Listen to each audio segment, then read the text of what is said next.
Donald Miller says people do not buy the best products. They buy the ones they understand the fastest. So therefore, when you fix the words on the page and you make it easier for people to connect with you, the right people to connect with you, because you've already identified that in the clarity section, you know who they are and you know the problems that they have and you know where they want to go. When you identify with them and they see it on the page, they get to say, this is for me. This is what I am looking for. And when you can do that, that's how you move from invisible to unforgettable.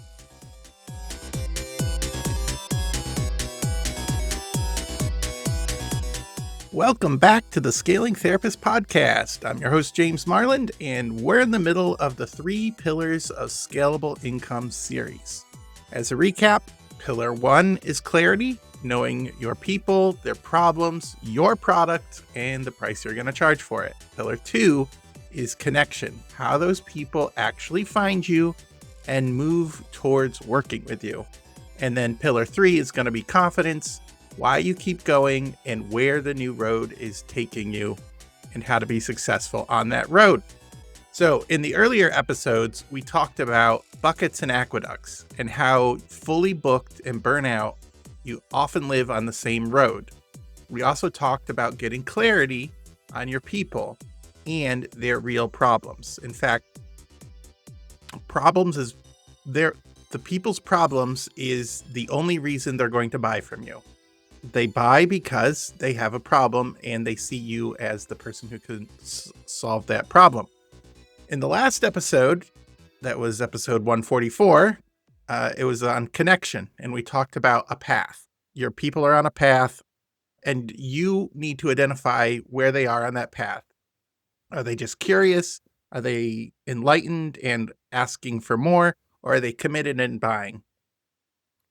So we looked at how those people move from asking the question, like, who are you? What do you do? To I'm ready to work with you and buy from you. And that is the path that they are on. So today we're going to stay on the connection pillar, the pillar number 2, connection, but we're going to zoom in on the second piece, like your page to show them. How do you move people from being invisible, you're invisible to them, to being unforgettable? And that normally happens with something they see. Most providers, therapists have a website or profile that's unforgettable or that is forgettable. It talks about their degrees. It talks about your license and the products that you offer or the services. And that's good and necessary, but it doesn't connect. People often don't care how many degrees you have. Other therapists care about how many degrees you have, but most of the time, the people, when they're scanning for the page, they're not looking necessarily for a specific degree. They're looking to see, can this person help me? So a lot of profiles and pages talk about the therapist, they talk about the services, but it does very little to connect with the client. So a shift needs to take place. You can't think about the page or your profile as a resume. It's an invitation. A resume lists all your accomplishments and why you're the best person for the job. But an invitation, it's like a story. You're inviting your story. You're inviting the client into your story, or you're inviting them to be a part of their story. That's actually what you're inviting them to say, I can be your guide and I can show you. So when I say a page to show, let me define this a little bit, because you might be thinking, oh, I don't have a web page or I can't do this. A page to show just means any place where your message shows up. It represents the words and images of who you are and what you offer. Examples of this would be your homepage on your webpage. That is a page to show. Your sales page for your different offers. Maybe it's your Google My Business profile. That's the page where your offer shows up. A Google Doc. Like one of the most successful things recently is a Google Doc. People send me a Google Doc. After they built a relationship with me and I've interacted with them, they just send me a Google Doc in an email and says, "Read this and see if this is something that connects with you." An email can be the page where you show up. You don't necessarily even have to put all those words into a Google Doc. You can put it into an email. A one-page handout, a brochure, or even if you're sitting with people and you're sketching out some things on a napkin, that can be the page. That can be the page where you show up. If it explains what you do and invites somebody to act, this is your page to show people. This is how you're connecting with them. I said it last week, and I'm going to say it again. Donald Miller says people do not buy the best products. They buy the ones they understand the fastest. So therefore, when you fix the words on the page and you make it easier for people to connect with you, the right people to connect with you, because you've already identified that in the clarity section, you know who they are and you know the problems that they have and you know where they want to go. When you identify with them and they see it on the page, they get to say, "This is for me. This is what I am looking for." And when you can do that, that's how you move from invisible to unforgettable. Just think about this. When you or I search for a web page, when I search for a web page on a website and I click a link, it gets about 3 to 5 seconds of my attention.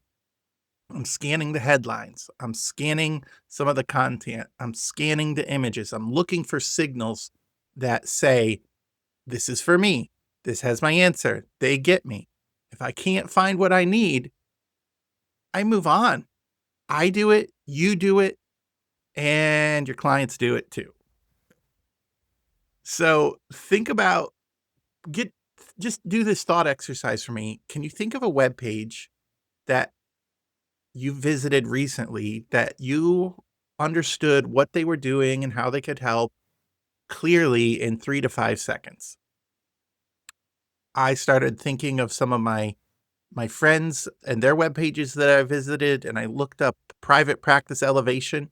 And this is just a good example. And you can go to I think it's privatepracticeelevation.com and check it out for yourself.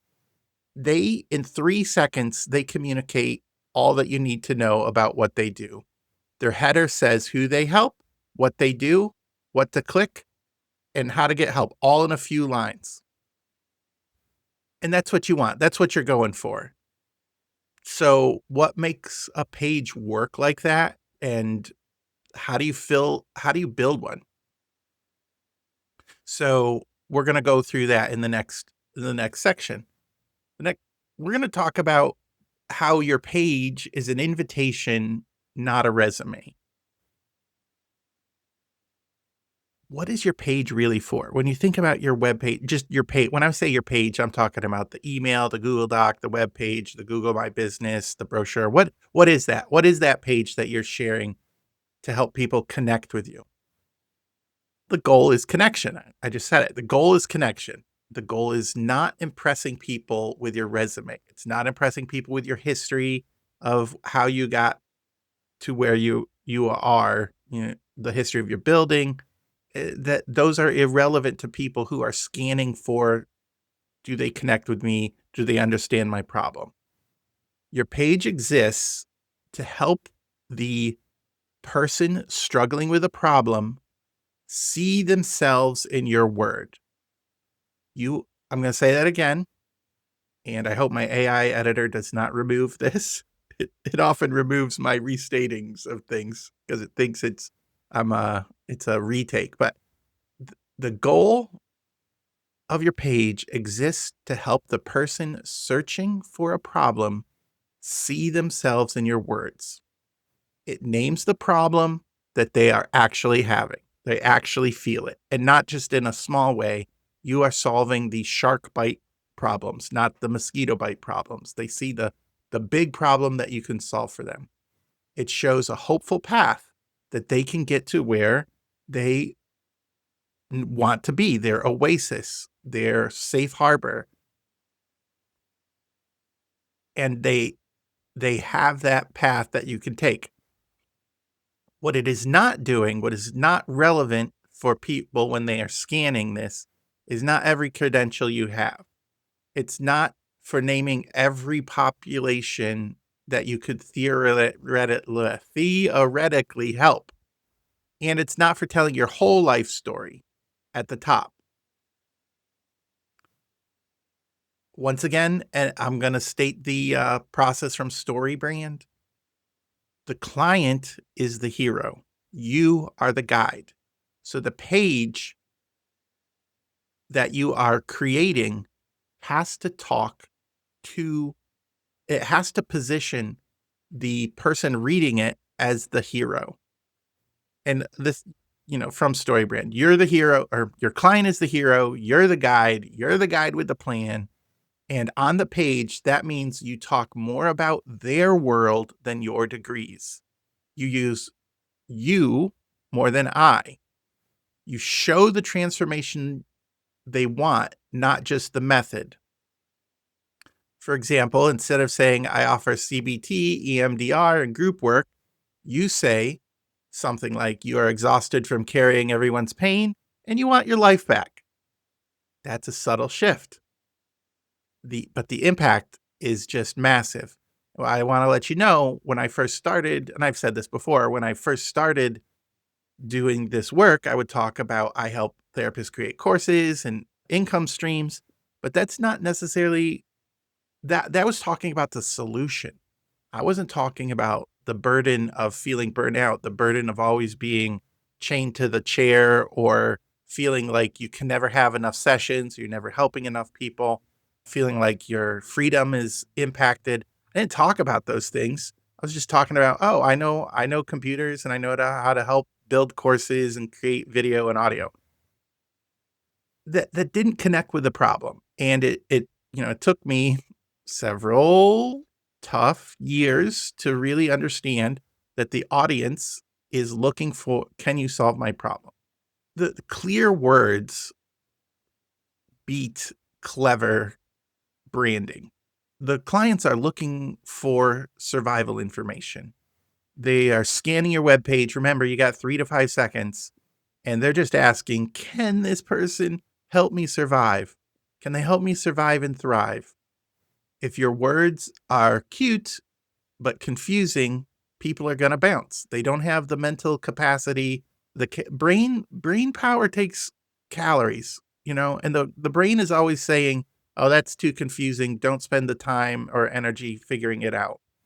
And Donald Miller says, "If you confuse, you lose." And he calls he says, use the grunt test. In a few seconds, the people reading your page should know what you offer and how it helps and what to do next. If they can't grunt and go, "Oh, I get it," then they move on. Here's an example. A confusing headline might say, "Reclaiming your authentic wholeness in a chaotic world." And a clear header might say, "Helping burnt out therapists build income streams without more sessions." As I said, my first site talked all about my solutions and my degrees, but it didn't say anything about helping people earn back their freedom and reduce the amount of burnout or pressure they feel under with helping people. And it didn't connect very well. So when I changed the words to match the real life problems, things started shifting. For example, my new header says, helping therapists earn more without adding more client hours. The clarity does the heavy lifting. And then there's a subtitle in there, but that's the first thing is to get them curious. Remember, going back to curious, enlightenment, commitment. I want people to be curious. How can I use this in my own life? So here's the simple anatomy of a connection page. You're wondering, what do I put on this page? Remember, it doesn't matter if this is a web page, a Google Doc, a long email, the same core principles show up. Remember that the header has to be the grunt test. Think of the header as your first date. It's not a marriage proposal to your client, but it's something to to engage with them. One clear promise in plain language, what you offer, how it helps, and what to do next. You are not asking for a commitment at this point. You are just asking them to continue reading down the page. For example, a template for this might be, I help a specific group of people who feel this specific pain get this specific result so they can reach this specific bigger outcome. So you just replace the people, pain, result, and outcome. For example, I help mission-driven therapists build income flow so they can serve well without burning out. It's just one simple call to action. It goes at the top of the page. You can put a button underneath that if you're on a web page that says, watch this free training, get the roadmap, book a quick call, saying who they are, and then instantly telling them how they can get support. The next item to put on your page is the stakes. What happens if nothing changes? Ooh, I read a book recently. I just finished it. I'll get it in the show notes. I believe it's called Catalyst. I posted about it in LinkedIn, but it was talking about if people don't understand the stakes or the stakes aren't big, they're not going to change. It's one of the it's one of the levers they pull in getting people to change their position. But if they don't understand the stakes, nothing changes. People move when the stakes feel real. A story without stakes gives no reason to act. Just think of the last movie you watched. There were stakes. I am watching I'm watching the Fallout season on Amazon, and minor spoilers, I guess, that Lucy is searching for her father. That is a stake. The ghoul is searching for his wife and daughter. That's at stake. There's all sorts of stakes, and you come back to see where the story goes. Without stakes, Lucy would never leave the vault. Without stakes, the ghoul would never look for his wife and daughter. There has to be stakes. For burnout therapists, the stakes are real. Just, compassion fatigue, health issues, strained relationships at home, no margin, feeling like they're always chained to the desk or chair. The calendar, they hate looking at the calendar because that means stress and pain. And it goes the same for your ideal client too. So name this with care, not fear. If nothing changes, what's going to happen? If nothing changes for the therapists that feel like they are burning out, they're going to just try to grind it out a little longer. And some are going to make it and some aren't. But the ones that don't, it's going to steal your health, your life, your creativity, and your compassion, and the job you love. So try to state the stakes in something that is meaningful to the people. And the more you talk to your people, the more you understand who they are and the problems they get, the easier it is for you to solve that problem. And I think therapists almost have an unfair advantage with this because their whole job is to talk to people and find out their problems. And so if you can articulate this in a way, you're halfway there to connecting with your people and being unforgettable and selling your new product. So next item is the value and the menu. This is where you show up and you help. It's not everything you do, it's just the best. As your work matures, you're going to build more and more of a menu, not a single offer. So when you're first starting out, you're going to have a few items. And as you continue to learn your client's journey and the ladder that they're taking and the journey that they're going on, you're going to notice that there's going to be gaps, and you're going to fill in the gaps with other products, whether it's a workshop or a marketing piece, or even, something big like an event or some sort of expensive item. You're going to realize that you're going to have gaps. But right now, just create a simple menu that might include things like low risk workshops, a freebie lead magnet, that like a how-to guide or a checklist. I like small group cohorts, or a higher touch program for a few people. Each item ties to a specific problem.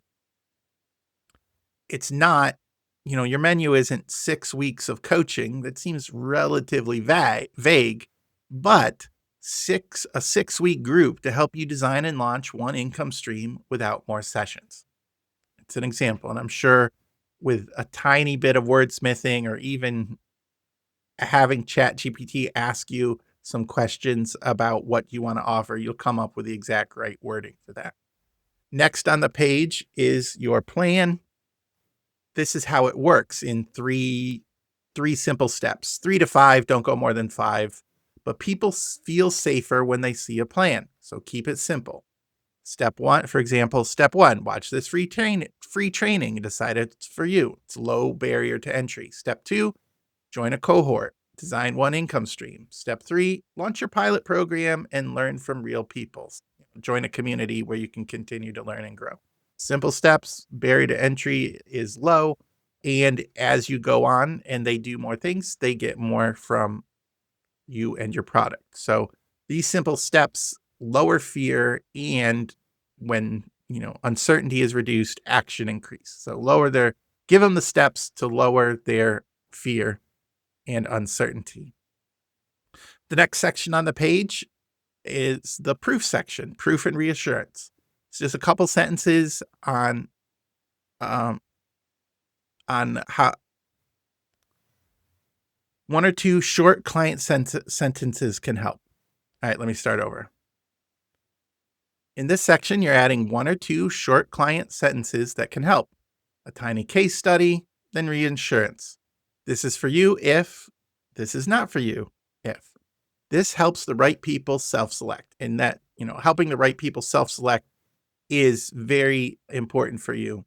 I once bought a product that just from a Google Doc that had all that we're talking about here, a few testimonials, and it worked. It worked because it was clear and there was proof. There's a few other items you can put on the page, and you can get some of those by looking up the Coach Builder content from Donald Miller. So it's a really good book, and there's other places, but the rest of the page follows a flow: curiosity, enlightenment, commit. The journey is curious, then enlightenment, and then finally you're going to ask them to commit. And your page should go in that order. At the top is curiosity. You're talking to them. This is about your problem. You belong here. This is how you get help. In the middle, it's enlightenment. This is why it's important. This is how it works. This is how it could help you. At the bottom, you ask for a commitment.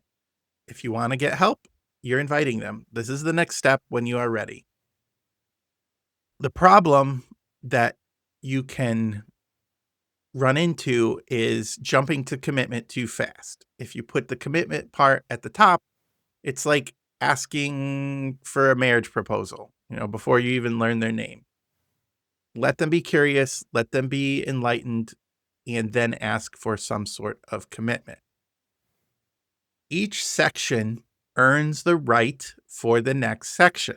First, the clear headline, then the empathy and the stakes, then the plan and the menu, then the invitation. The tone and the quantity of items shifts as they move down. It's light at the top, a little deeper at the middle, and then direct but kind at the bottom. And if they get to the bottom, you can start writing in paragraphs. You don't have to use bullet points or headlines. You can start writing in a couple well-written sentences about who you are and what you offer. So the challenge here, you don't have to wait to be perfect. You could put in this into a Google Doc. Write 4 short sections. In fact, I will have a Google Doc for you. In the show notes, I will create a Google Doc that you can open up. It'll have the sections in there. And you write 1 paragraph about their current struggle, 1 paragraph about what happens if nothing changes, 1 promise section with 3 steps, and then a simple invitation.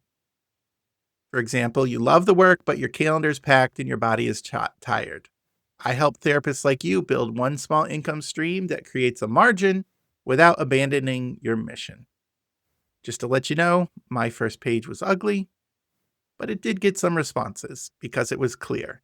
So don't wait for perfection. If you wait, you're never going to launch it. Going back to the stages, the pillars of scalable income, the first stage was clarity. And clarity, though, is not alone. You still need some sort of page. You need a way to share clarity.